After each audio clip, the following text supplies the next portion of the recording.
London, London, London, London, London, London, London, London, London, London, London. Hello, hello, and welcome back to another episode of Structure Series Invites. Tonight we have a special interview with Makan's co-owner Anahita Shamsaei. So welcome. Thank you for having me. Thank you so much. So we're gonna do a two-part interview for tonight. I just wanted to kind of know your roots, your journey, and the creation of Makan, and then obviously we're gonna look in your inspirations, the scene, and the future. Okay. So let's maybe start from your, the beginnings and upbringings. You were born in Sheffield and raised in Tehran, and now you're based in London. So three very different environments. How have these places shaped you as a person, as an artist? First of all, Montes, thanks for having me. Thank you so much. The reason that I wanted to actually speak, it's because, it's because I wanted more people to know about Makan and in general, like what we do. So I was born in Sheffield. Yeah, it's very random. During Iran and Iraq War, my parents were studying in Sheffield University. Sorry. Do we have water? So then I was born in Sheffield. Then we moved to Iran, and I grew up in Tehran, where as a female itself, being a female in Iran, it's a fight.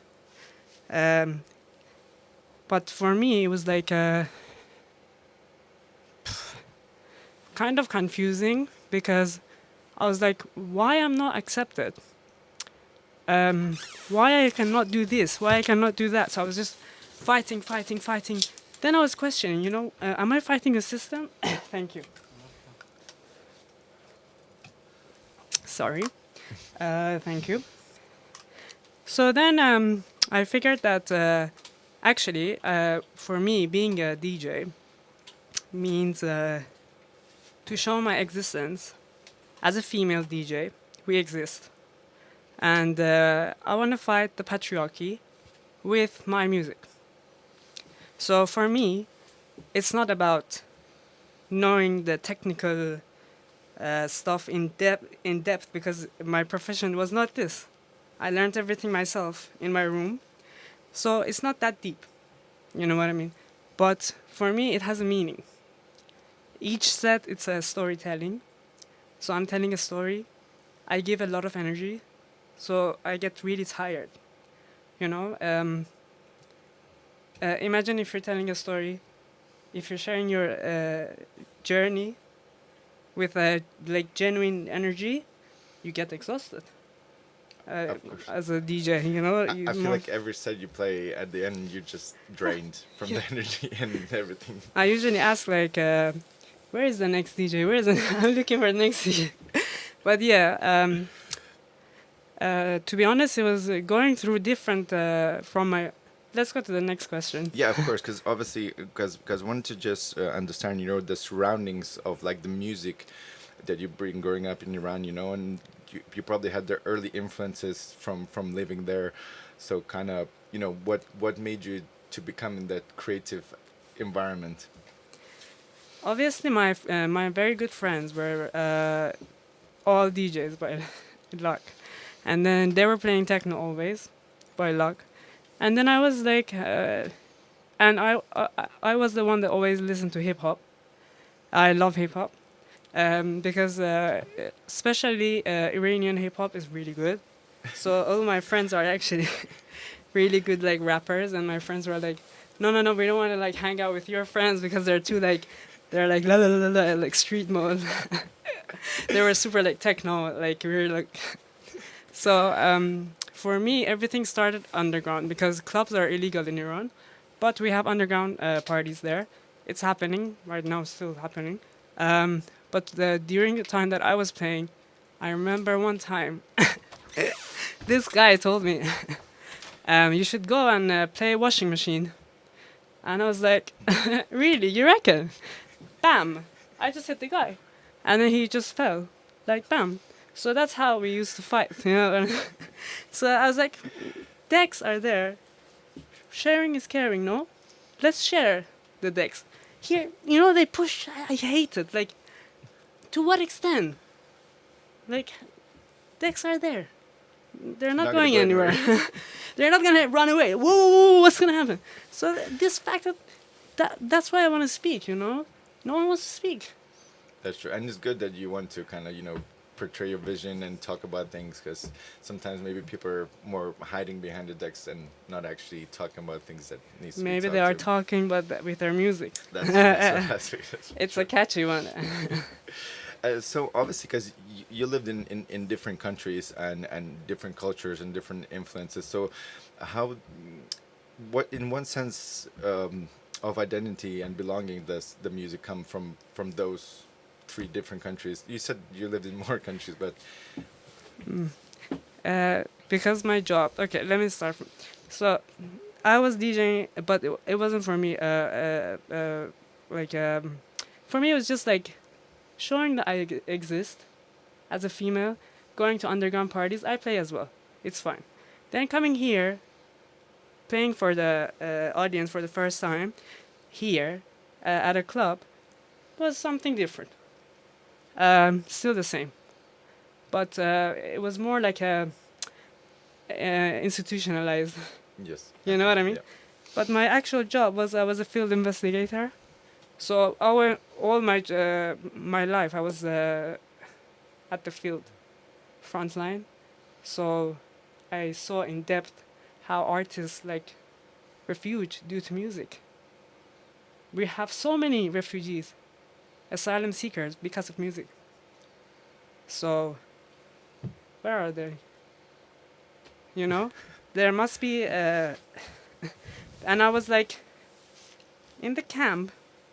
I saw a DJ that this last with Doctors Without Borders. I went to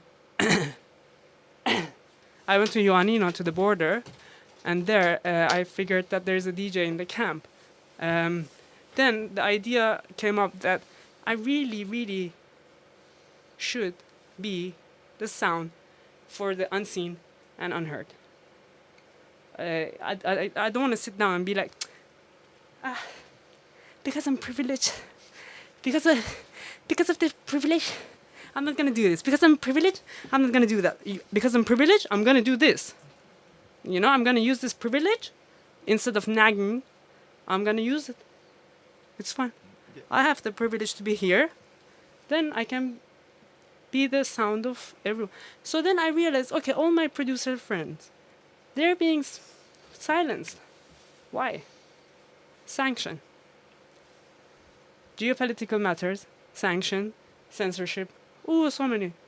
Some people just want to make music, But then, for me, when I started to actually DJ in different countries and places, I figured that in every country, people look at music as something like it's completely different. Like when I play in Istanbul, it's completely different with when I play in, oh my god, Denmark was the hardest. Because I read the audience and I try to be with the audience and I need the audience to be with me. And they were It's a teamwork. You know what I mean? It's not like all about the DJ. It's all about us. But they don't get it. Now everything has been like very commercialized, very big and like fighting competition. I don't get this idea. So me knowing this, that okay, all my life I've been working in the front line. I've seen many like artists, they run away because of their art. Not just that, there are so many people that they're making tunes. They don't care about the war, but they want to put their tunes and they want to sell it. Like every other producer, why they can't? But with Macan they can. It's So obviously, as well, I just wanted to kind of roll back of your, like discovering music and early artistic journey when you started.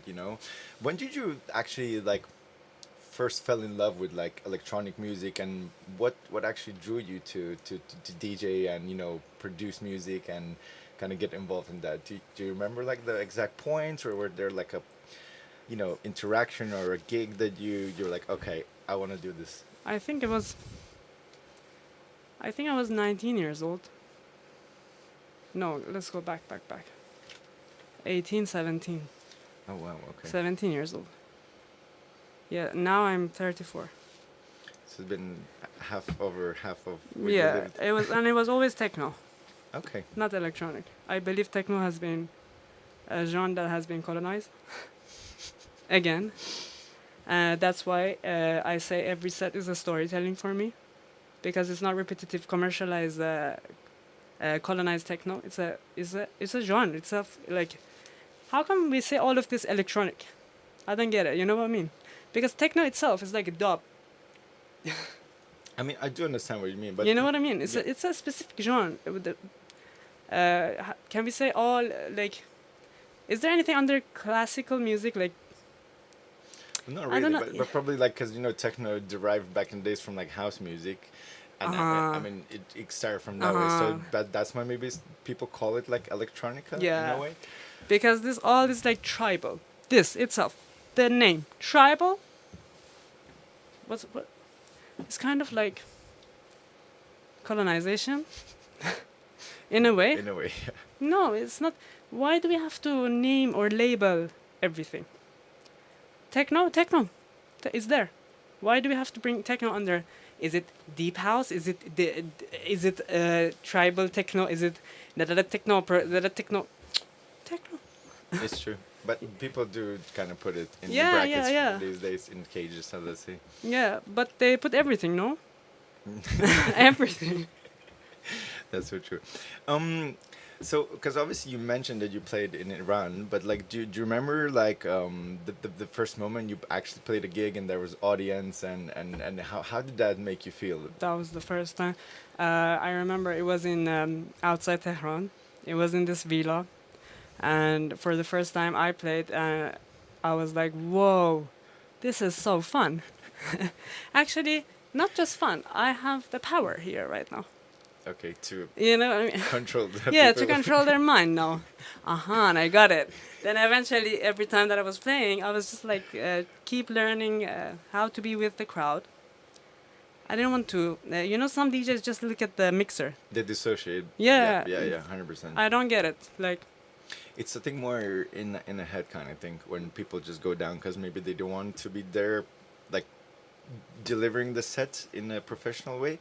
But I feel like you have to look a up. little bit, no? Yeah, just to have a say, look. yeah. Maybe there are some people that they're not enjoying. True. So you have to. We're look not at in them. our rooms. It's a kind of responsibility. It's a teamwork. If someone's are not dancing, maybe a little bit, I don't know, play with it. Yeah. Not just like one folder for this, one folder for that. That's kind of... If you make the people who are not dancing, then you're Yeah, doing a good exactly.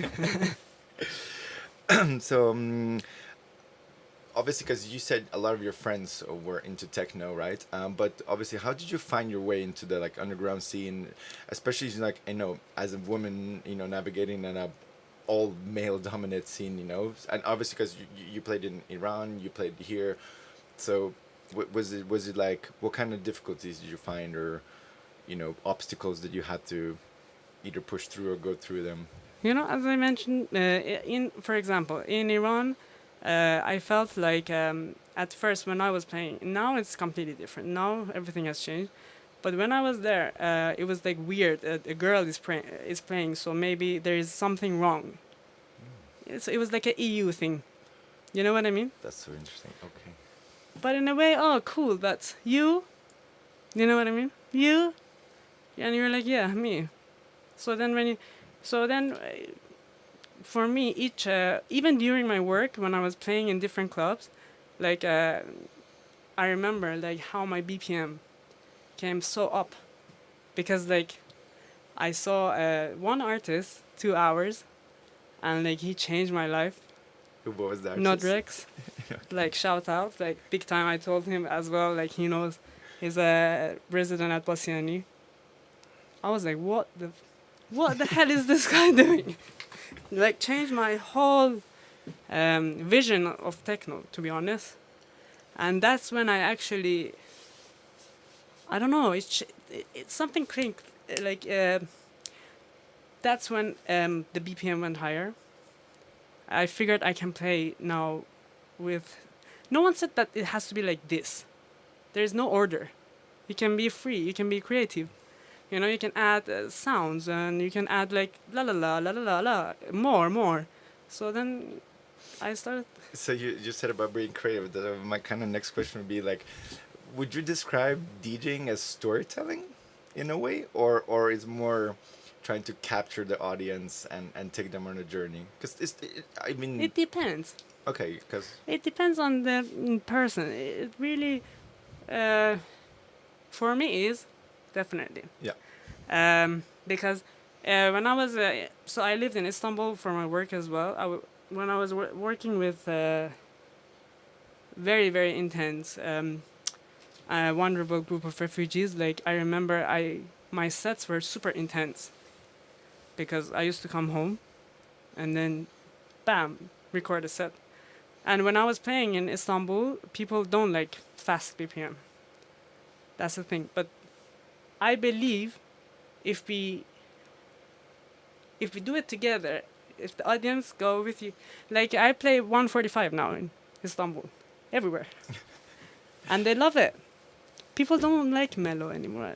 but I heard yours. One of my favorite sets of yours were in Maiden Voyage. Like the energy you brought was, like it was next level. I just saw the people going Maiden Voyage, absolutely me. crazy. Yeah, No, you played No.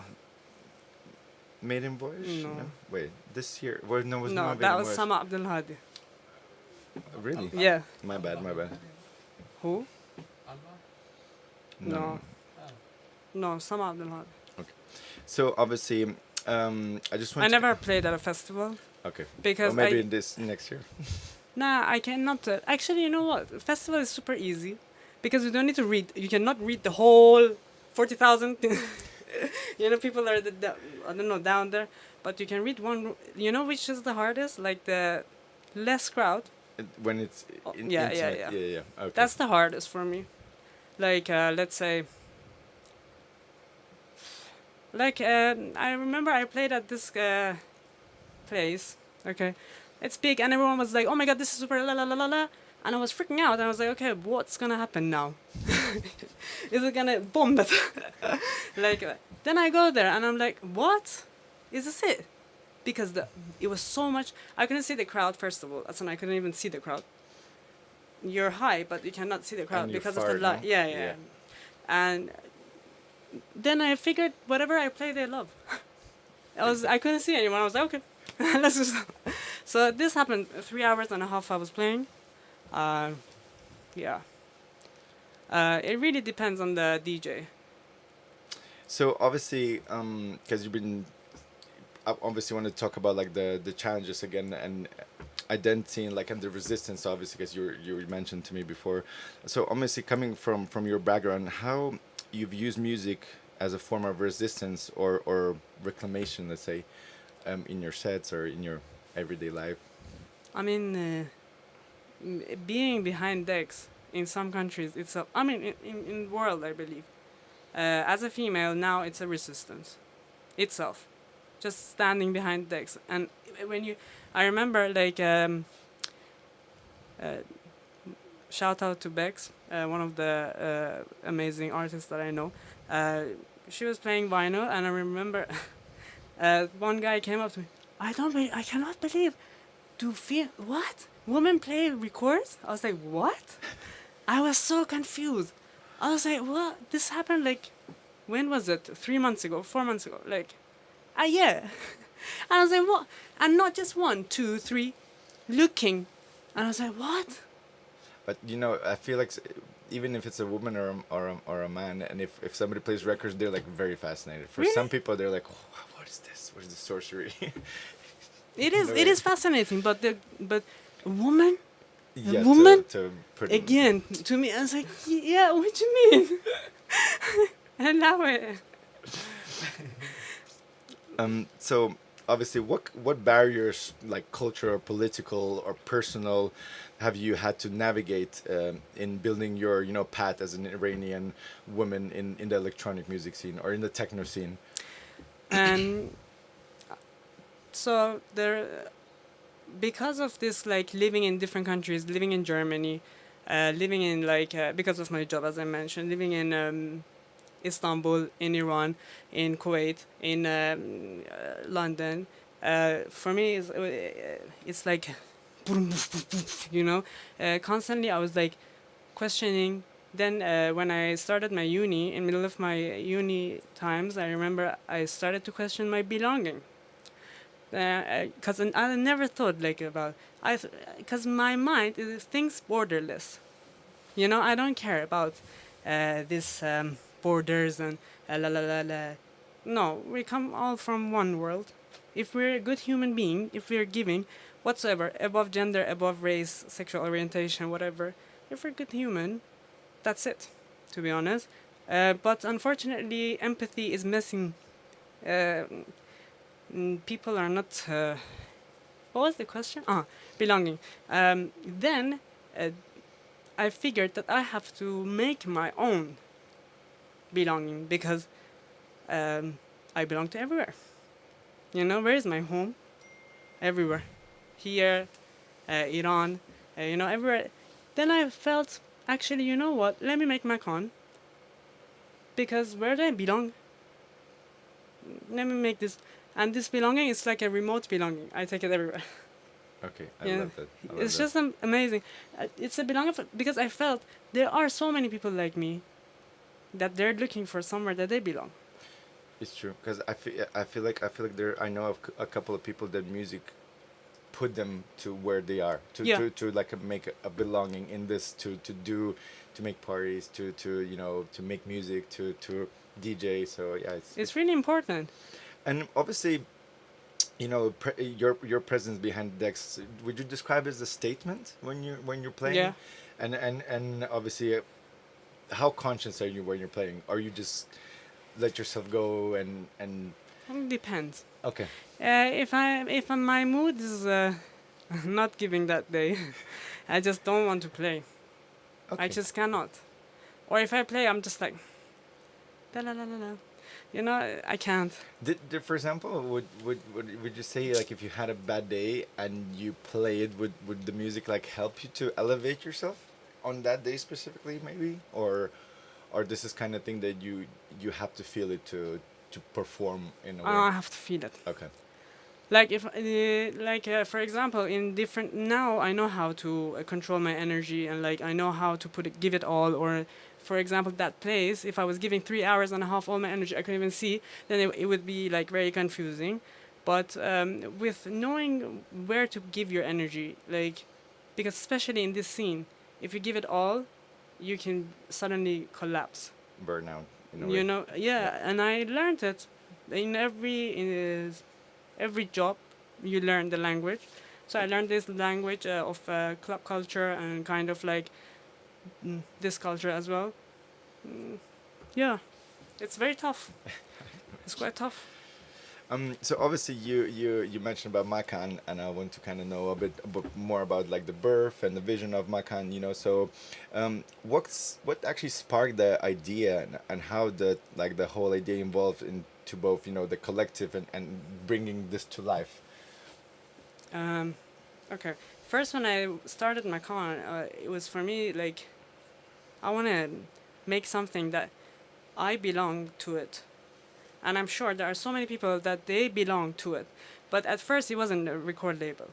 Then I thought all my friends that are producers in Iran, they make tunes. They make really good like tracks. But actually, not only Iran, there are so many other countries that due to sanction, they cannot sell their tracks. So you wanted to kind of give them a Yeah, platform to basically, express yeah. themselves. Because my friends, I see as a producer, they suffer. Not everything is about war. You know, people are actually making really good tracks or whatever. But sanction here doesn't allow. There's a bridge. You know, doesn't allow. So it's fine. We cut off that bridge. It's not a problem. That's amazing, honestly. And you said that Makan exists giving visibility to artists from Swana and MENA regions who's been silenced, obviously, like you mentioned, by the political and sanctions. What kind of impact you're hoping to make with that, with the vision and with Makan moving forward? To be honest, I just want to say, like, we exist whatsoever. Even if you guys think that we don't exist, we do exist. there is no like separation, but due to borders and all this like stuff. Imagine if I wasn't working in the field or frontline, I wouldn't know. If my friends wouldn't like refuge, like literally saying bye to your country and to your home with all the equipments that you have, saying bye bye, I'm going because of music, because I'm not allowed. So respect to those people. So we need to, like, Macon is a teamwork. It's a team. I don't. It's not like because came up with the idea. So it's like that's why it's kind of like a teamwork that is going up. Like Bobak helped me with mastering the tracks, thanks to him. Like Taha helped. All of us, we try to show that even with all the sanctions and geopolitical matter, whatever, we exist and there's a platform for you guys to give your tracks, and we can how come you guys cannot be on Spotify, Apple iTunes? How come not Shazam? Why? What's the difference? So you want to collectively bring Yes. everybody around you. Because who's every involved. sound matters. Every instrument. For example, Taha uses so many amazing instruments in his techno. So he's like kind of showing exchanging cultural sounds. Yeah, it's because very it's impo- influenced from Yeah. the backgrounds and everything. that From you already Algeria, got. yeah, and again from Iran, or from each country has its own kind of sound. And obviously, how do you, for example, find and connect? Because obviously, you said you already had a lot of your friends who's been into music. But how do you find, or do people approach you personally to kind of give them the platform because they know what they're doing, or you try to find and source, the upcoming artists or the ones that they don't get the recognition that they, for example, they need to. To be honest, I figured that even here, around us, people are not being seen. So then I was like, oh my god, what's going on? Wait. Even you're not being seen. So what is this competition from the beginning? So that's why I'm saying there's so many unseen that suddenly I got to the level that, okay, this is so much. And this is like last week I was questioning myself. I was like, how come so many amazing artists around me, but they're literally unseen?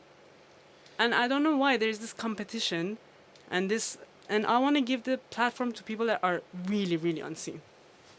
Even within unseen, there's a plan B. Unseen to unseen.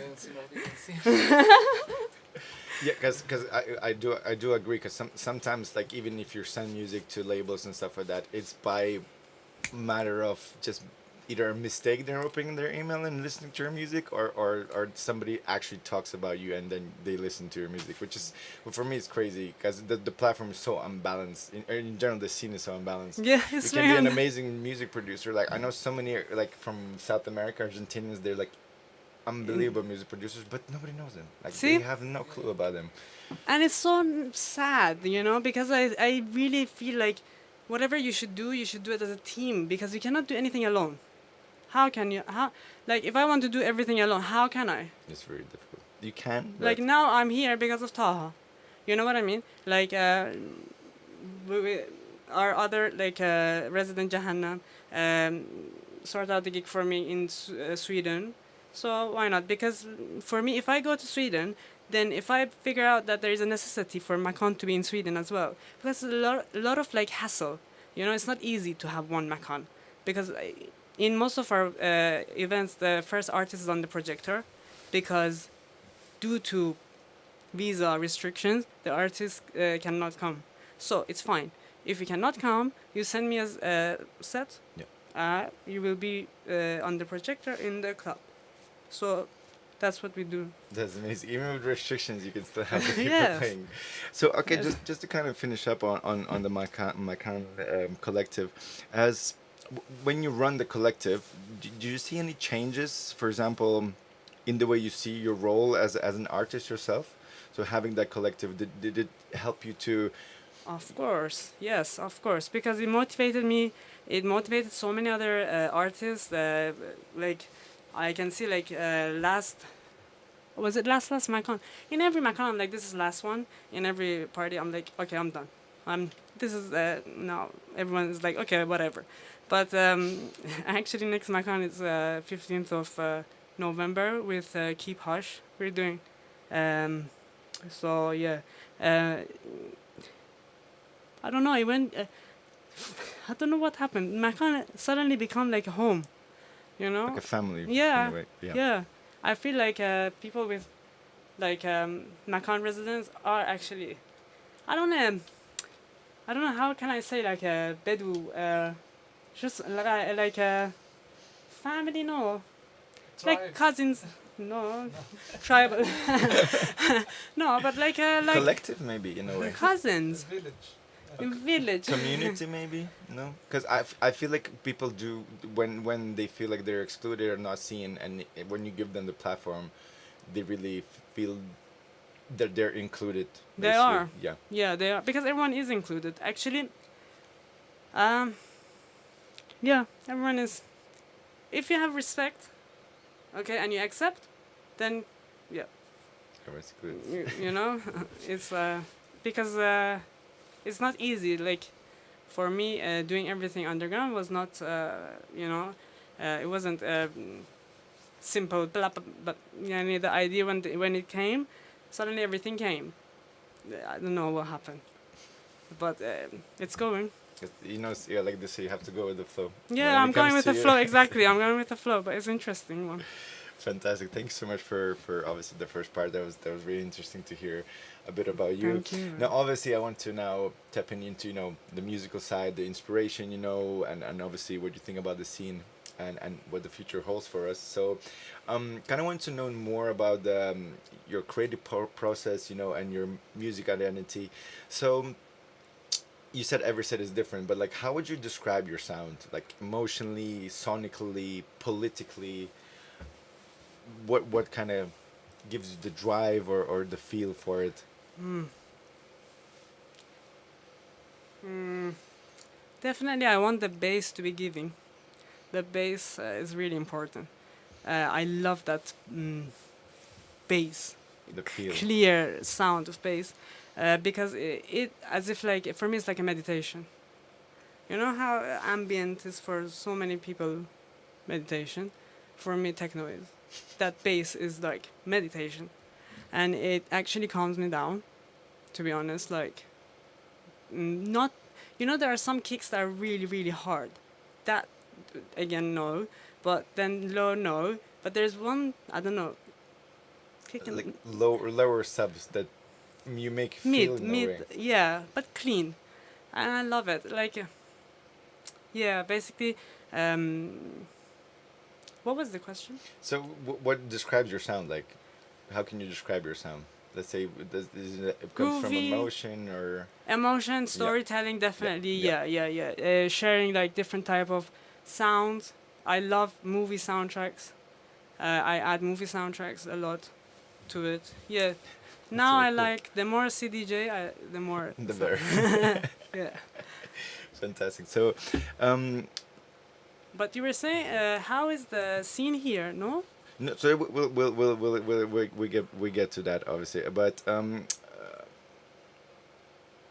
what do you like when you said about storytelling, right? So what do you try to portray, like the emotions and like a story when you're playing through your sets and performances? It's like so you know today this happened, that happened, of course. Sometimes in the middle of my sets I laugh as well because I know what I'm doing with people, because that's a funny thing when you're playing and when you're sharing your music with other people. It's like as if you're talking to them. So when you stop the bass, they look at you. What's going on? And you're like, okay, is everyone awake? And then bam, again. You know, I play with them. It's so funny. So we have to engage, no? I love that. I love that you're like, Yeah, because it's not that deep. After all, we are all playing music. Decks are here, not going anywhere.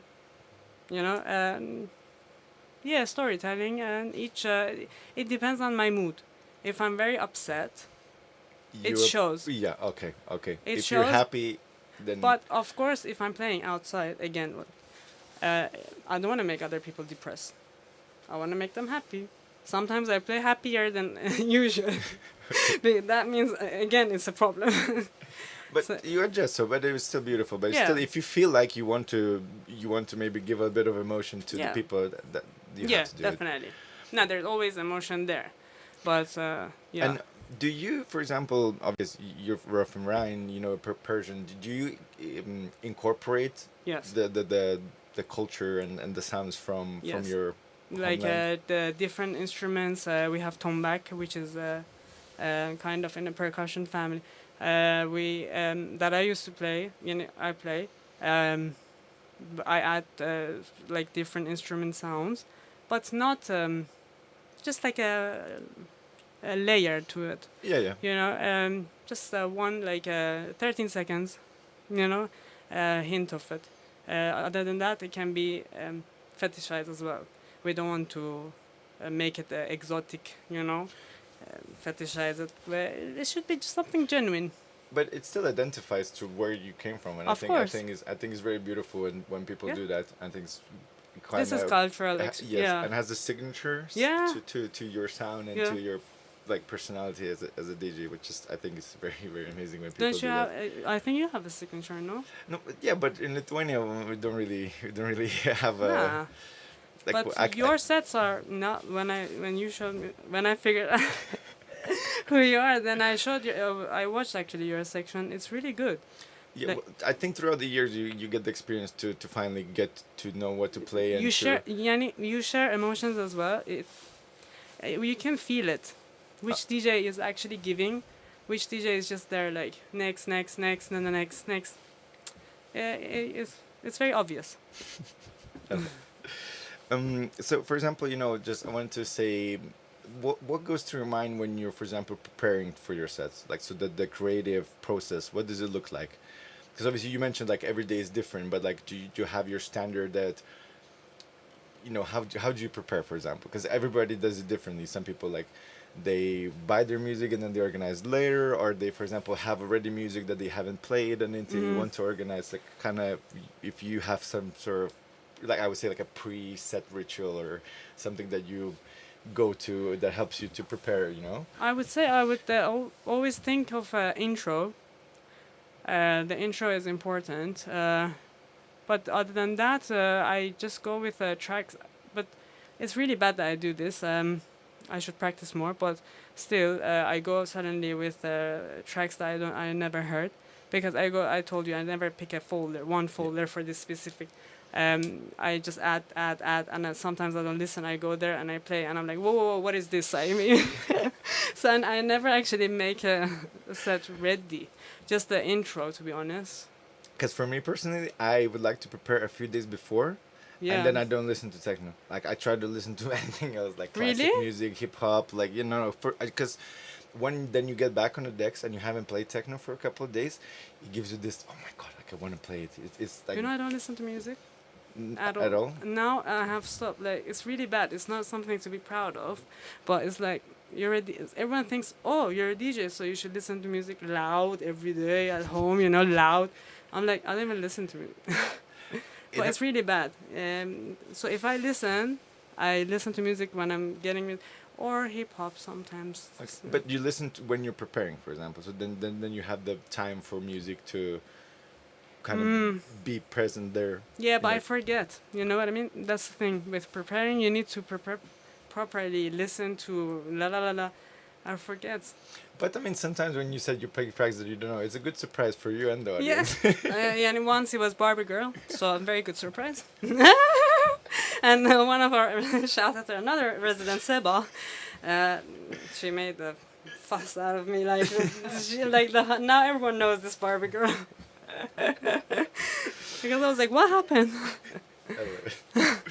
So I wanted to obviously as well, you know, talk about a little bit about the scene and loves obviously the techno community that we have in London. But obviously, how do you view the electronic scene in London today? And obviously, I know that every scenes are different, but like the comparison obviously are day and night, because obviously in Iran is very underground, and in London it's like commercialized and institutionalized. So In Germany, as super well. institutionalized. What do you think? What I think, there's a Mm. comment I rather not say, but no, I feel like it's been too like the marketing strategies, business side of things really took over, Mm-hmm. and I feel like a lot of especially grassroots either promoters or people who like are not that big, they're being very not Yeah. diminished, but like they don't like you don't see those people, and it's really hard to be in those scenes. I think, and especially in London, a lot of clubs are closing as well, so it's becoming more difficult for you to portray your vision and your sound. But then once again, we have to still be Visit. true to our idea, and at the end of the day, the marketing, the big business, they're gonna die out. Yeah. Like Are they? eventually. I feel like they will. In well, this is only my opinion, because obviously, when you're sticking to something and you're portraying your idea and you have a baggage of experience with it, it does then come out on top, and people will see it Mm. eventually and be like, oh, they've been doing it for a long time and they've been doing it good, and they have values, and I think that's what kind of then gives you the balance from just money making Mm-hmm. and just put on big shows just for the money to actually putting creative Yeah. output to the scene. So that's kind of my opinion. I totally agree with you, to be honest. Like money, money, money, money, and it's just like so the music is missing right now. It, like a lot. Like literally, music is missing. The quality, Yeah, especially. yeah. Literally, the quality of music is missing because of money, money, money. Yeah. And like I'm like, yeah, you're right. We just have to be genuine to ourselves and not question ourselves. Are we good or bad? You know, because there is no good or bad. It's just you. Yep. You know, how many of you is one? That's it. So everyone is unique. You know, everyone have their unique um, personality. It's just how they resonate, how you bring it out. You know. Because wanted to add as well, on the scene and everything, I saw myself the change. Because do you remember like a couple years ago before COVID and after, everybody was into their hard, fast industrial Oh. techno, like so much. But I'm noticing more people, especially the younger generation, they want to find something more, Mm-hmm. which is very, very unique. Because I'm like, oh, okay, so actually people are getting bored of it, and they Really? want to learn themselves to find new things, which is I think is very, very impressive and unique. So the scene is like healing itself, because the money making machine, as much as they can feed you, sometimes you have to like, oh no, wait, well, why only this? Let me try something else. Yeah. Which is I think is beautiful in a way, I, honestly. I feel like more promoters are trusting more DJs to book, which is really important. Like promoters should trust new DJs to book, 100%. you know, but they don't. It's like lineups are loop, unfortunately. A lot of the times you want to book some big DJ because you know he's gonna bring the people. Yeah, But it's maybe like not all the time he's gonna perform. that's why good. like Macon doesn't believe in a headliner. Everyone is a headliner, That's amazing. or if not, as in there is no headliner. We just all play music. It's not headliner. How come the artist next, like that day I felt it. How come the artist after me is getting, what, 13,000, and I'm getting what, 400? True. It's why? Because I don't have a massive, agent management team But agency, like standing behind me like this. Okay, then I can take a. It's not a problem if that. I'm pretty sure even if they pay you £400, you would probably bring more attention and more people than the person that gets paid £1,300. Like, say. And that day I was very like confused. I was like, what? Why? And especially the fact that still in music scene, like guys, it's 20 fucking first time. Sorry, beep. But how come, like still, men like DJ they get more artist fee than female artists? Like, whoa, that is not. In every aspect, it's just wrong. I personally think the booking agencies and the agents really poison the scene. Mm-hmm. This is only my opinion, and No, I I agree. think back in the days, you if you like the people who are getting, for example, booked now, Mm-hmm. and the bigger DJs they have managers. The managers they get the gigs, Yeah. right? The agents they get 20% cut of you sending an email. So that for me that is great. That should not be like No. this. You should actually be able to approach a big DJ bring him the idea to the table, and then he will decide. It's not that his agent should decide and then take the cut from you, to make his buck, which I think that's what poisoned the scene, and it's been really bad. Because I myself, when you throw parties, you're like, how much you want to pay, like, and then you become, as a grassroots promoter, like I said, it's just the you become like below everything, and then Yeah, you don't because know. you keep giving your platform to everyone. No, no, no, no, no. But then, yeah. So how do communities like Makan challenge the dominant narrative in electronic music scene? Especially because it's been shaped a lot by the Western cultures and Mm. and the institutions. Of course, because they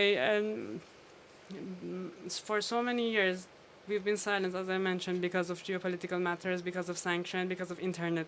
Internet is very important. Like for us, we had to have like VPN to be again la la la. I believe like for us, we were playing techno as well. They were playing techno as well. Like all of us were playing techno. It's all good, but the barriers here never let anyone to be connected with each other. So that's why there was only like one kind of a repetitive kind of sound that we always heard. So if we actually hear sounds from different countries, we learn different sounds. We learn different cultures. It's good, no? It's not boring. Like ta ta ta ta ta ta ta ta. I get bored with like boom boom boom boom, kind of like in constant. I feel like in music, it's always good to learn new things and Yeah, experience new definitely. artists and to hear new things. Because like you said, when you get so repetitive, it gets boring. Yeah. And then that's why I think when I said too that the new generation, they wants to learn more. That's I was gonna yeah I was that's you made me really happy right now because like I was so getting like I was very disappointed from like I was like you guys have the privilege to actually learn properly, to use every equipment properly, to la la la la, why not, let's be, instead of pushing each other, like standing there, so we look at other person immediately to finish, like, so I want to play, I want to play, I want to play, okay, all yours, then we will come, it's fine. I agree. Obviously, I went to as well quickly because we might run out of time. But obviously, go through like the influence artists and spaces, and what is your personal like inspirations? Would like is it beyond electronic music when it comes to like your DJing and producing and being as an artist? I first of all say that all of us as an artist, we have to use our platforms in good way. We have to try to, uh, even if we're artists, we are saying something, okay?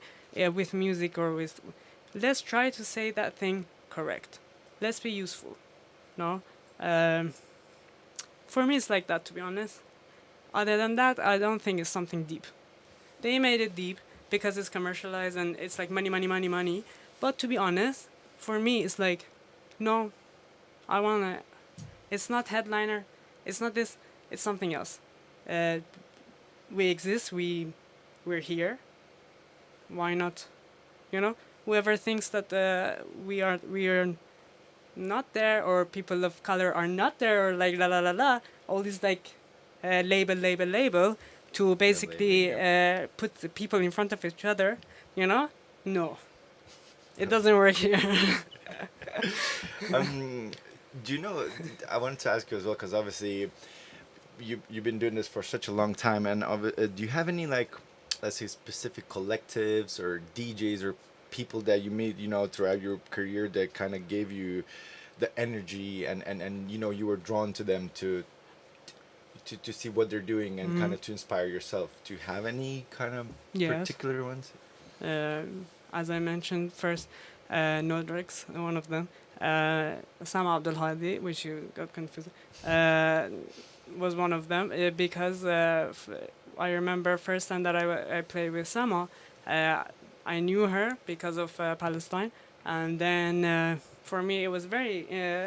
She was very. She is a strong figure. So even if you see her behind decks, she's telling so many stories. So it's really amazing that we have kind of some people to push these barriers and go there. in that scene that no one thinks that we exist. So I was like, well done, Samuel. Amazing. And obviously, let's kind of put our imagination a bit on, because I always want to ask every time the people that are in the scene. So like, what is your kind of dream lineup for Makan, or dream location that you would like to do, and for you to be like, I want to do it here. Like that would be Kuwait. amazing. Kuwait. And what kind of DJs would you book? Or doesn't have to be like, because obviously you said, everybody's a headliner, but something like specifically probably for that maybe part. I would There's love so to everyone, but I don't know. But Kuwait, I want to Kuwait. definitely.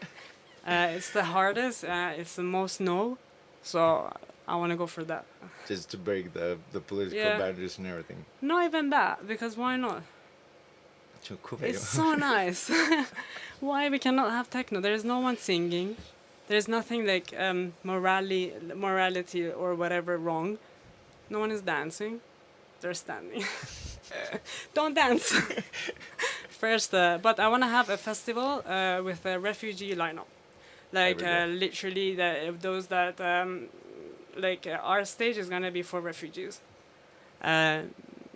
Solid, like I don't care about like why they're refugee or whatever. If they're a solid DJ, if they're giving like one. Perfect. So okay, just kind of wanted to as well, because we're ending the show quite soon. Just wanted to kind of look ahead, of like the future, what the future holds for us. How do you see Makan, for example, evolving in the next few years? Musically, politically, as a community. I think it's gonna. I believe that with the help of all of our residents, we can.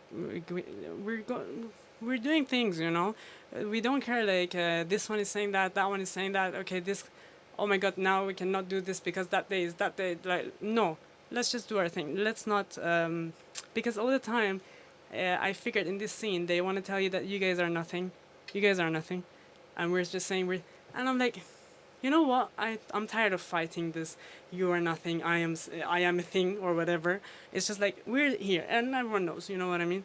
Every platform I go, I want to talk because like, I want to say why Macan, why the urgency of Macan. It's here because of unseen and unheard artists. That's amazing. So let's. I'll kind of finish with just two more questions. So. Personally, I want to kind of again to go back to you. Are there any projects, releases, collaborations, that you're looking forward for next year? Can you maybe spill the tea for us? I know because sometimes you want to work in private, but maybe No. something exciting that you're looking forward you would like to share with us. This collaboration with Keep Hush is very interesting. Actually, this coming up event and yeah, it's the one of the biggest project for Macan. I think this collaboration. And I want to do more like this because like I want more artists in the region to find us that we exist. That's what I was thinking when I was like with Kiposh, let's do this because of like YouTube algorithm, and even when I was like sorting out the lineup, I was trying to do it like through the algorithm, each country. So it's like India, Iran, no. So I did it that way.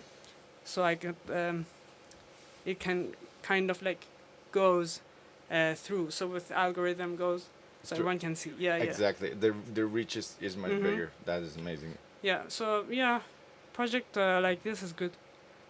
It motivates. And this is kind of probably going to be my favorite question I like to ask people. So, what message would you like to share with young artists, especially women, maybe from your region, and finding their voice in music?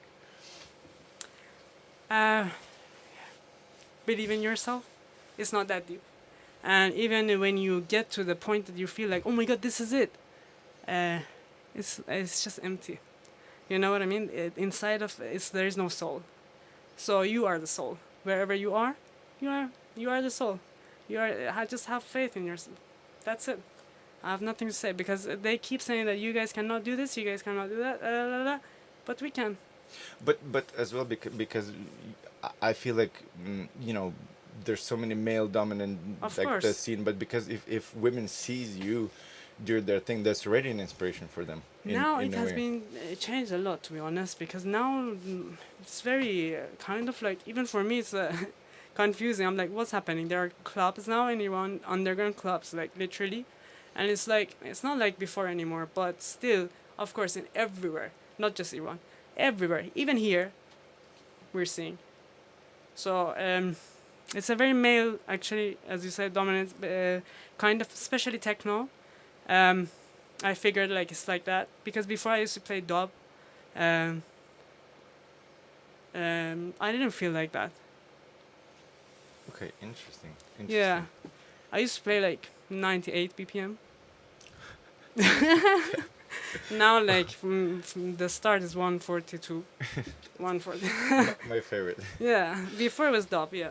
You know, and so with the higher BPM, some tracks, if you make them on, like, for example, 130, but if you play them on 145, sometimes the percussion and the beats, they make a rhythm. Yeah, yeah. So the faster Yes, you go, it's amazing. I love it. But yeah, so obviously, if you want to maybe just give a shout. faith in yourself. It's important, and like I like literally have respect for all the DJs that they've been fighting, like all their life just for music or for whatever they believe with their music. I have respect for them, whatsoever. Amazing. So thank you so much. Thank you so Anahita, much. for the talk. I Thank could you. actually go for another hour if we had time. We could go on and on. So yeah, make sure you guys obviously follow Makan, follow Anahita. They have their event on the 15th of November, and yeah, we'll catch you next month. Thank you. Loop, loop, loop, loop. London, London, London, London.